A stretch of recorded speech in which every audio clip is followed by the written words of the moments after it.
Good day, everyone, and welcome to today's live episode of Langerr at the Mic here on Monday, August the 3rd, 2020. And what a time to be alive. Isn't it a great time to be alive? I mean, after just being in lockdown after 4 or 5 months, whatever it's been, I mean, as a sports fan, this is all we could honestly hope for right now in terms of what the world has given us and what we can get. Baseball's back, hockey playoffs are in full swing and actually going on as we speak right now. NBA playoffs are also in full sweep. NFL training camps have opened up and are about to start. And this is honestly for 2020. This is a fantastic time to be alive for being a sports fan. And don't mind the lighting over here.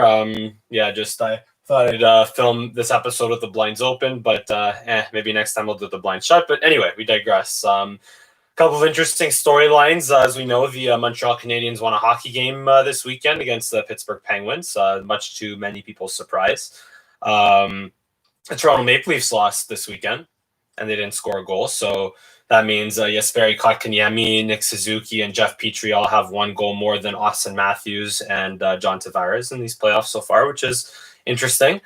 And also Nick Robertson, of course. A Toronto sports writer decided to make a fool of himself also. Well, that was months ago, but he was called out for it this weekend, and there was a lot of backlash from that, and that was fun.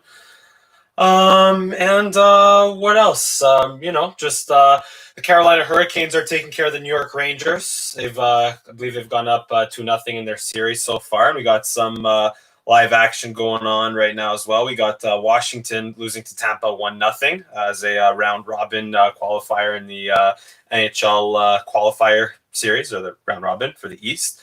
The Jets are taking care of business against the Flames. And like I said, the Hurricanes beat the Rangers. And of course, we got the Canadiens set to go against Pittsburgh tonight at 8:00. And do we want Lafreniere? Or do we want to actually win this series? Still don't know. I don't know.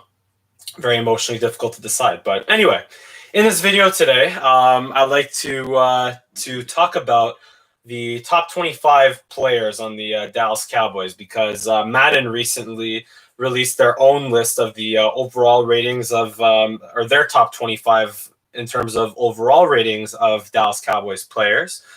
And obviously with the NFL Top 100 last week, which is kind of silly in my opinion and a lot of people's opinions. It's entertaining, but silly still nonetheless. And so just that the Madden Top 25 list inspired me to come up with my own Top 25 Dallas Cowboys list. Before I get into it, though, why don't we go through the Madden one? Just because it's fun and because it's still kind of the off season, and countdowns are fun when we're bored, right? So here's the Madden Top 25 list of Dallas Cowboys players currently on the roster. We'll go through it real quick. At 25, we got Darryl Worley. At 24, we got Tony Pollard. 23, Antoine Woods. 22, CeeDee Lamb. 21, Randy Gregory. 20, Sean Lee. 19, Anthony Brown. 18, Xavier Woods. 17, Jordan Lewis. 16, Tyron Crawford. 15, Clinton Dix. 14, Dontari Poe. 13, Greg Zuerlein. 12, Jalen Smith. 11, Chris Jones, the punter, Chris Jones. 10, Michael Gallup. 9, Cheeto Awuzie. 8, LVE, Leighton Vander Esch. 7, Dak Prescott. 6, Gerald McCoy. 5, Lyle Collins. Oops, I might have forgotten. Might have screwed up my numbering there. But anyway, 5, Lyle Collins, or 6, Lyle Collins. 5, DeMarcus Lawrence. 4, Tyron Smith. 3, Ezekiel Elliott. 2, Amari Cooper. And 1, Zach Martin. That's the Madden list right there. And again, that's in terms of overall rating. So if you consider the fact that, let's say if the Cowboys had Justin Tucker as a kicker, who is arguably 9-9 overall by that standard, or if that was by that standard of overall ratings, Justin Tucker would have been the best player on the Dallas Cowboys. So I'm going to consider that a little bit, but not entirely, because I don't think Justin Tucker is the best player on the Ravens, even though he is likely a 99 overall kicker in Madden. So with that kind of in mind, but mostly also based on who's the most valuable player, in terms of the top 25 most valuable players or the top 25 most talented at their position, a bit of the combination of the two, I came up with my own revised list of 25 Dallas Cowboys players, and I'll try to count it out right this time because I didn't put the numbers for the Madden list, but I did for my own list. So here we go. We'll give this a shot. At number 25, and also another thing, just the way I made this list, there's a lot of uncertainty. So there are some rookies there. In fact, our number 25th player is a rookie. So I kind of tried to consider the uncertainty versus what we think will happen from that uncertainty. So anyway, just a little bit of everything. Here's my list to you, the top 25 players on the Dallas Cowboys today. So at 25, rookie, Neville Gallimore. Neville Gallimore, even though he might not get his looks early on, I still think he's going to be a very integral part of the defensive tackle rotation after Dontari Poe and Gerald McCoy. I believe he will be, and Tyrone Crawford if he gets in the mix, although Tyrone Crawford should be more of an edge rusher or run stopper. But I truly believe Neville Gallimore will flash enough and make enough plays, whether it's in the run stopping game or even as a pass rusher, to be one of the 25 most important and one of the 25 best players in the Dallas Cowboys this year. So Neville Gallimore at number 25. Number 24, we got Greg Zuerlein, kicker Greg Zuerlein. And this part of the list, the middle 25, I'll admit was the most difficult for me to come up with, but I still believe Greg Zuerlein, even though recently he's been a little bit inconsistent, I still believe he has the leg strength that Brett Maher had last year, but he also is hopefully going to be a lot more accurate than Brett Maher. As a result, he's going to be important enough to the Dallas Cowboys to be on this list. And if he is, put it this way, if Greg Zuerlein is not one of the 25 best players on the Dallas Cowboys, that means the Cowboys are missing extra points. It means they're missing field goals, and that will be a really big problem. So I still believe Greg Zuerlein belongs at least at this area of the list at number 24 because again, if he doesn't perform well, then that's just really going to hurt the Cowboys. But I believe he can be consistent enough and good enough as a kicker to be that important piece of the Cowboys at number 24. 23. This is interesting. Number 23. Madden forgot about Aldon Smith. Now, if it wasn't for the fact, yes, Aldon Smith has been out of the league since, 2015, 2016, so a good couple years out of the league, sure. But Aldon Smith also trained like an animal, and he is now at, I believe, 6'4", 285 pounds. So the fact that he, as an outside linebacker, performed at the level that he did and then worked himself in good enough physical shape to get to 285 pounds of muscle, that shows that he has a lot. He still has, high level play left in his tank, and he will, I believe he will be one of the top 25 best players on the Dallas Cowboys roster. And side note, I did put him in over Randy Gregory. I did put him over Randy Gregory because Randy Gregory is a little bit too much of a question mark, and I believe that Aldon Smith at his best is, for how good Randy Gregory is, sure, I still believe Aldon Smith at his best is obviously much better than Randy Gregory. So I think Aldon Smith will solidify his spot over Randy Gregory in this top 25 with his play, but also Randy Gregory hasn't even been reinstated yet. So Aldon Smith comes in at number 23. Number 22, Anthony Brown. Anthony Brown will be, in all likelihood, the starting nickel corner over Jordan Lewis, much to a lot of people's disappointment. But I still think Anthony Brown is still a very good nickel cornerback, and definitely one of the top three corners on this team when all is said and done. So yeah, I put him in at number 22, and obviously that's between Cheeto, that's between Jordan Lewis, and that is Trayvon Diggs. So I still believe Anthony Brown will belong in the top three in terms of cornerback play there. And that's all still with Trayvon Diggs emerging as a starter. So anyway, Anthony Brown, number 22. At number 21, Tony Pollard.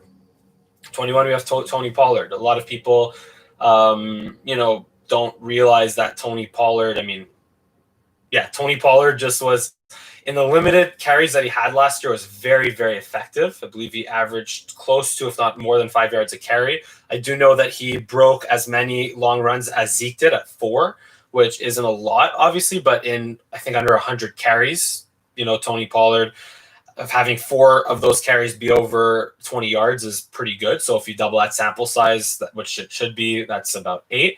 So if you split, almost 50-50 between Zeke, or even a third, Zeke gets 1/3 of the carries. Sorry, Zeke gets 2/3 of the carries, and Tony Pollard gets 1/3 of the carries or touches. I still think that's a pretty good. It's a good split. But even with that, Tony Pollard, if you double that production that he had from this year, then, or almost double the production, then that's still going to be a very respectable amount and make him a key part of this offense. At number 20, we have Jordan Lewis. Yeah, Jordan Lewis at number 20. I think Jordan Lewis right now is the best cornerback on this team. I personally do. In my unprofessional scout, unprofessional coach, just fan opinion, Jordan Lewis is the best cornerback on this team. But I don't, unfortunately, think he will get the most opportunities. And that's why I have him here at number 20. And appropriately enough, I have at number 19, Chido Awuzie.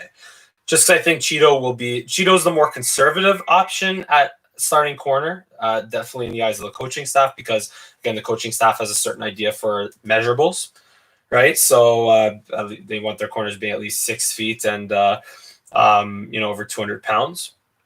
And I actually just realized I could have also maybe put Trayvon Diggs in here at 25 over Neville Gallimore, but oh well. I'll come back to that maybe, and I'll fix that maybe another time. But Chido Awuzie at number 19, and number 18 I have HaHa Clinton-Dix. So HaHa Clinton-Dix, which will likely be the starting free safety or even strong safety, depending on how they want to use him and Xavier Woods. So he'll be one of the starting safeties, and I think his veteran presence and his ability to generate turnovers will be important and land him at make him one of the 18th best player on the Dallas Cowboys. At number 17, we have Sean Lee. Sean Lee, even though he's a backup linebacker on paper right now, he's still one of the top 3 linebackers on this team, behind Jalen Smith and Leighton Vander Esch, which we'll get to in a bit. But Sean Lee, definitely, with all his smarts and his veteran leadership and his presence and almost being a coach on the field, makes him still a pretty valuable member to this defense and puts him in at number 17 on this list. Dontari Poe, 16. Dontari Poe will be a really crucial piece in the run stopping game. He'll be the starting nose tackle, and he will be extremely important in terms of making sure that the Cowboys don't get gashed up the middle. And when Dontari Poe, being 330, 340 pounds, eating up double teams, it will just make the life of Sean Lee, Leighton Vander Esch, and Jalen Smith that much easier. So if Dontari Poe performs at a high enough level, he'll make the players behind him perform at a high level. And I still believe he has that ability to do so. So that's why he's number 16 on this list. And number 15, we have Xavier Woods. Xavier Woods is, I think, he's not one of the best safeties in the NFL, but he's also not one of the worst. I'd say he is a above average starting safety in this league, and he is a very important key to this Cowboys defense. He's one of the leaders. I consider him one of the leaders of the secondary. So, and this is his contract year now, so expect him to perform at a very high level, even higher than he has performed at thus far in his career. So I would say this will be one of Xavier Woods' best seasons, and I put him at number 15 on the list. Number 14, we have Blake Jarwin. Madden forgot about Blake Jarwin. Madden forgets the fact that Jason Witten was the starting tight end last year, and that Jason Witten was getting all the looks in the offense, and that Jason Witten was arguably slowing down the offense, unfortunately. I hate to say it, because God bless you, Jason Witten. He's a Hall of Famer, and for everything that he's done for the Dallas Cowboys organization and everything that he, both on and off the field, everything that he's done. and how the way he produced throughout his career. It's unfortunate that it came to an end, but it's also unfortunate that he might have played a year or two too many, and unfortunately took away opportunities from Blake Jarwin. So I think this year we're really going to see what Blake Jarwin is made of, and he will produce at a high enough level to be one of the top 15 players on this Cowboys team. Number 13, I have Tyrone Crawford, another Canadian boy, Tyrone Crawford. Tyrone Crawford is, I think, one of the most underrated players on this Cowboys defense. We look at Tyrone Crawford and his $9 million cap hit for the last 3-4 years, probably even ever since we signed the deal. We look at the salary versus the production. He doesn't generate the sacks that we exactly want to see, but you know what? Tyrone Crawford, in terms of his presence in the run game and stopping the run, is extremely valuable, especially from the right defensive end position. Not to say he should be there in pass rushing situations, but in first down and second and short or third and short, even in any run stopping situations, he should be the guy lining up at right defensive end. And just look at the way the Cowboys played in terms of their defensive line play last year versus 2018. And Tyrone Crawford was really missed by this defense last year. He made a lot of players around him better, and that's why I have him here at number 13. Now, number 12, CeeDee Lamb. I think CeeDee Lamb by the end of this year will be higher up on this list, but I have CeeDee Lamb where he is just because of how he produced in college and for the fact that he is arguably the best receiver in this wide receiver draft class, or this draft class.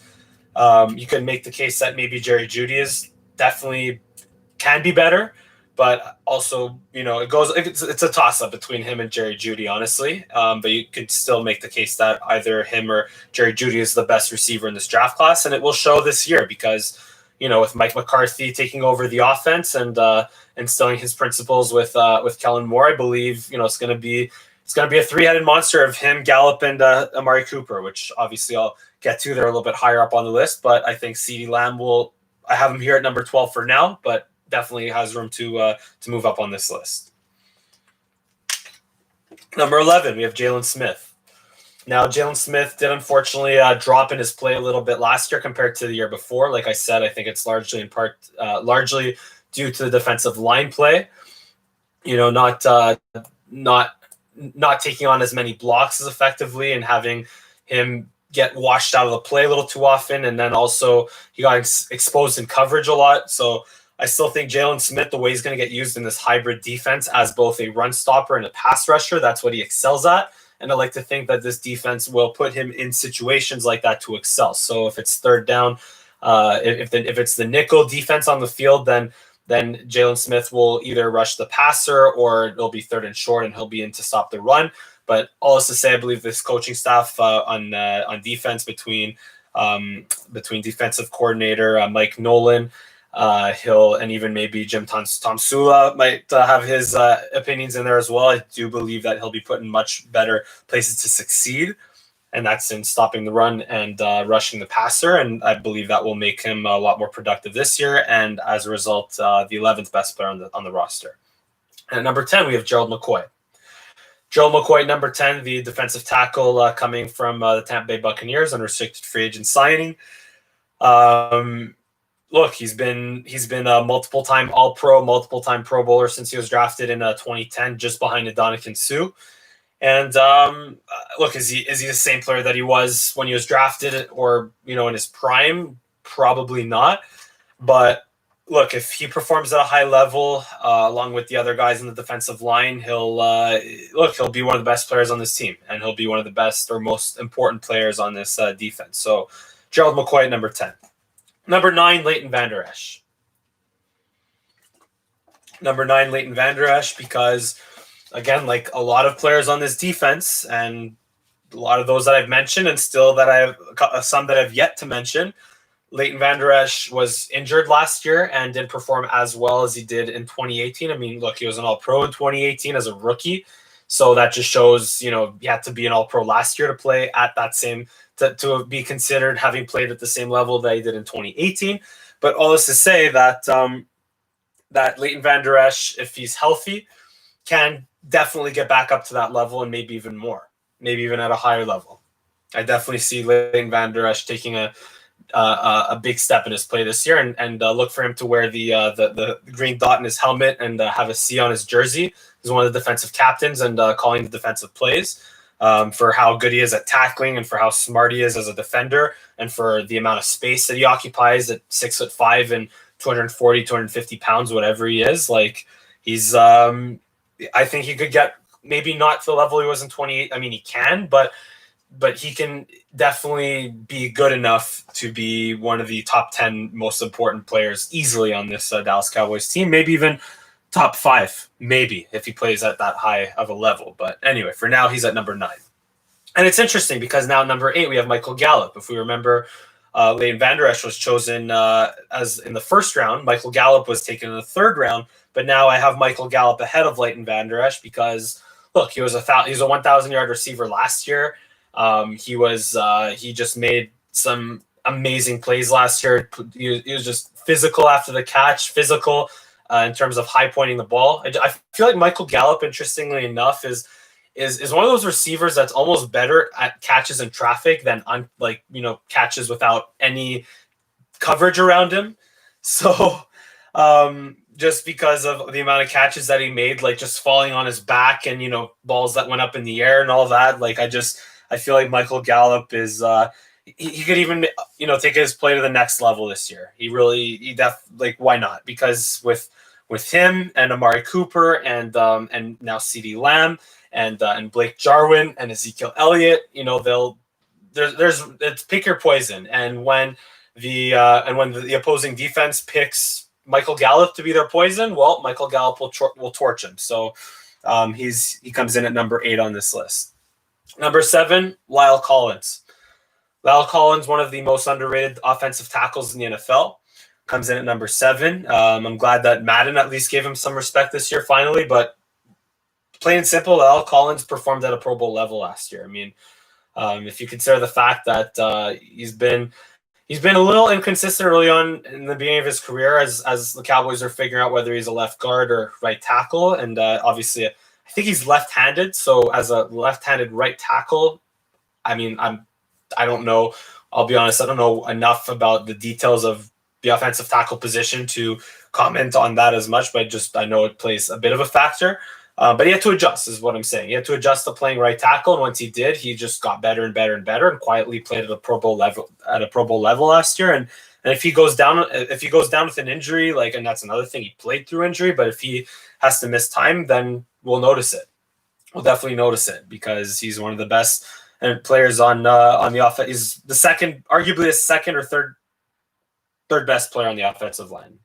I mean, you could argue with him and Tyron Smith, but again, we'll get to that in a bit. But definitely one of the most important players on this offense that doesn't get talked about enough. Number 6, we have DeMarcus Lawrence.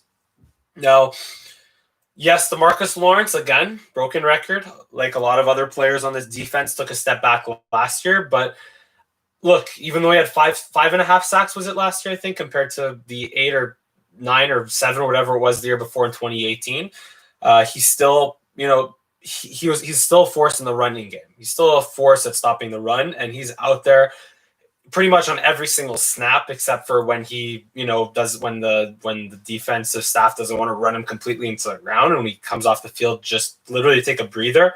But yeah, DeMarcus Lawrence is an every down defensive end and one of the best. And even though he didn't play again at as high of a level last year, people want to see the sacks with DeMarcus Lawrence. But even if he doesn't get sacks, he's still the best player on this Cowboys defense and the most important player on this Cowboys defense. And even if he doesn't get the sacks, he still frees up plays for other players. Like look at Robert Quinn last year, and maybe Aldon Smith. He'll free up some plays for Aldon Smith this year.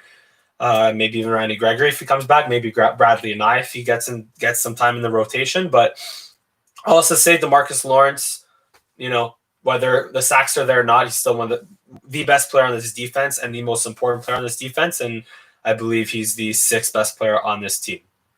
At number 5, we have Ezekiel Elliott. Now, I put Ezekiel Elliott behind 4 other players for a reason because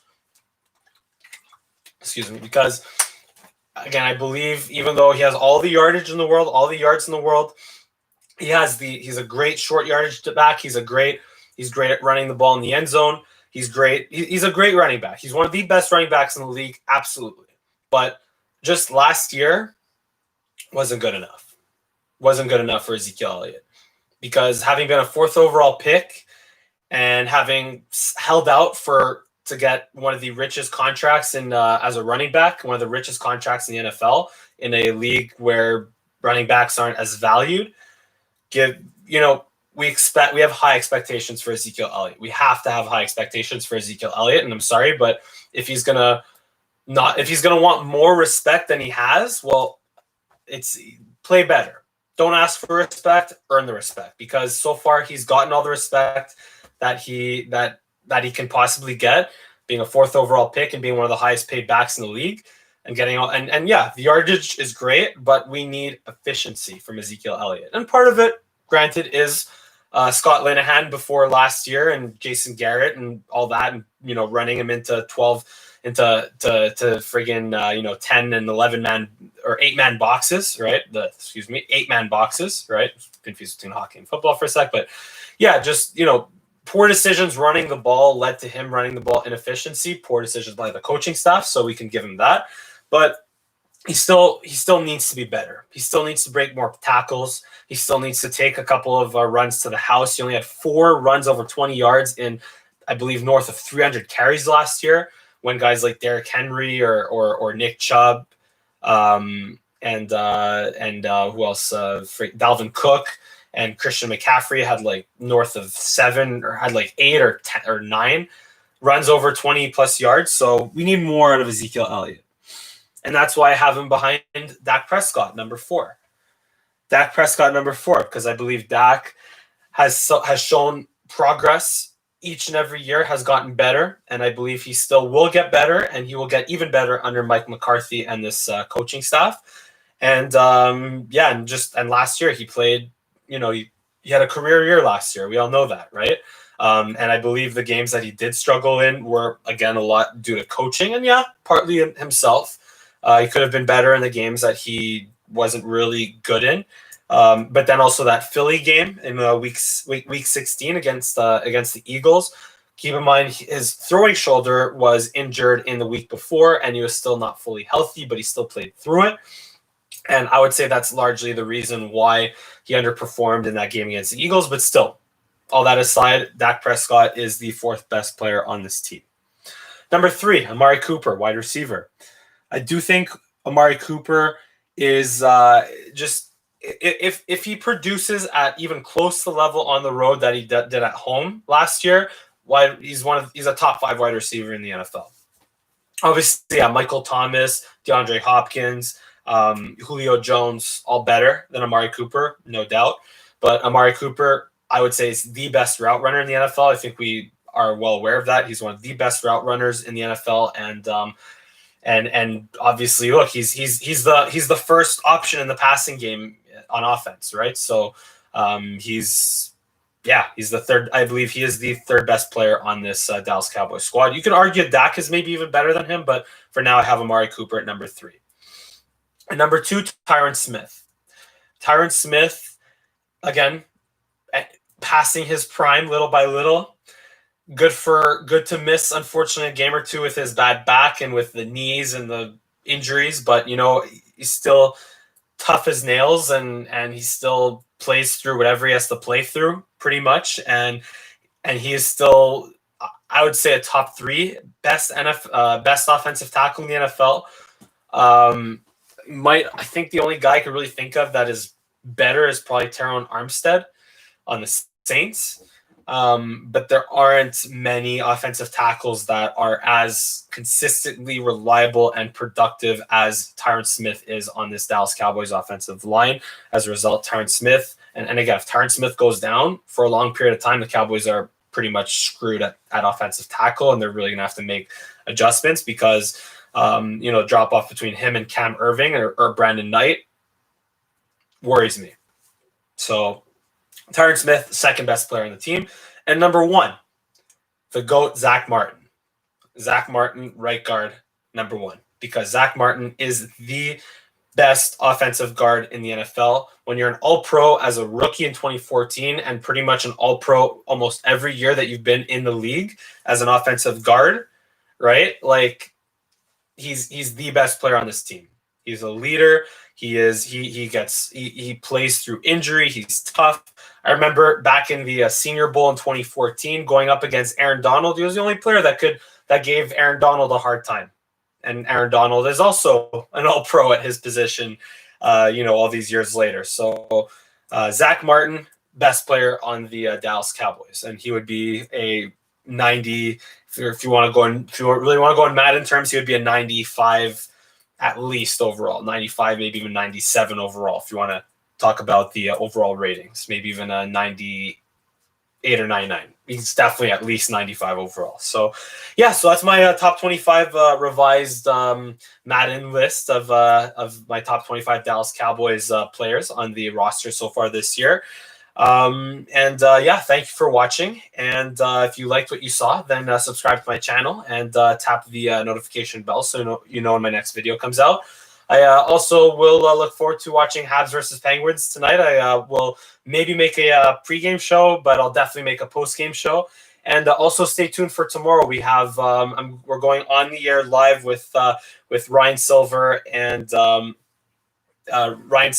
Ethan Myers. So that's going to be a really fun discussion as well. So stay tuned for that. And thank you for watching. And I look forward to seeing you tomorrow on our next episode of Langerr at the Mic. Have a good day.